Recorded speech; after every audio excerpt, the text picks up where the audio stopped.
ध्यान दें दर्शकों, यूक्रेन रूस संघर्ष लगातार बढ़ता जा रहा है और हजारों लोगों के जीवन को प्रभावित कर रहा है। आज हम हाल की घटनाओं और उनके महत्व को समझेंगे। हाल ही में यूक्रेन और रूस के बीच शांति वार्ता केवल 2 घंटे में बिना किसी ठोस परिणाम के समाप्त हो गई। यह दर्शाता है कि तनाव और मतभेद अब भी बने हुए हैं, जिससे शांति स्थापित करना बेहद चुनौतीपूर्ण बना हुआ है। यूक्रेन इस समय एक जनसांख्यिकीय संकट का सामना कर रहा है। घटती जनसंख्या के बीच सरकार सैनिकों के शुक्राणु और अंडाणु को संरक्षित फ्रीज करने के लिए वित्तीय सहायता दे रही है। यह असाधारण कदम युद्ध की विनाशकारी परिस्थितियों के बीच भविष्य की पीढ़ी को सुरक्षित रखने के उद्देश्य से उठाया गया है। यूक्रेनी राष्ट्रपति वोलोदिमिर जेलेंस्की ने जून तक युद्ध समाप्त करने की अपील की है। हालांकि गंभीर चुनौतियां अभी भी बनी हुई हैं, क्योंकि रूस लगातार महत्वपूर्ण ऊर्जा ढांचों पर हमले कर रहा है। जमीनी स्थिति बेहद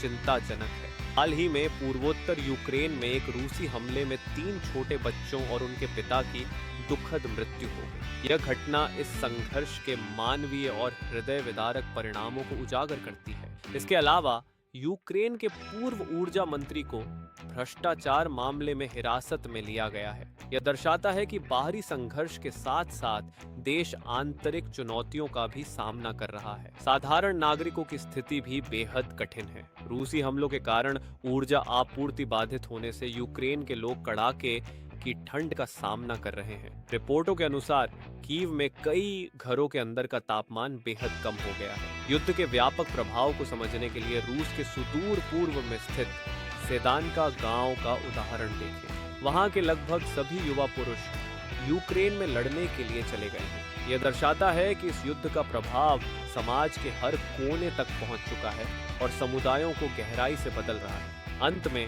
यूक्रेन रूस संघर्ष लगातार गंभीर और दुखद परिणामों के साथ आगे बढ़ रहा है, जो वैश्विक ध्यान की मांग करता है। अपडेट के लिए जुड़े रहें और आइए एक शांतिपूर्ण समाधान की आशा करें। लाइक, सब्सक्राइब और शेयर करना न भूलें।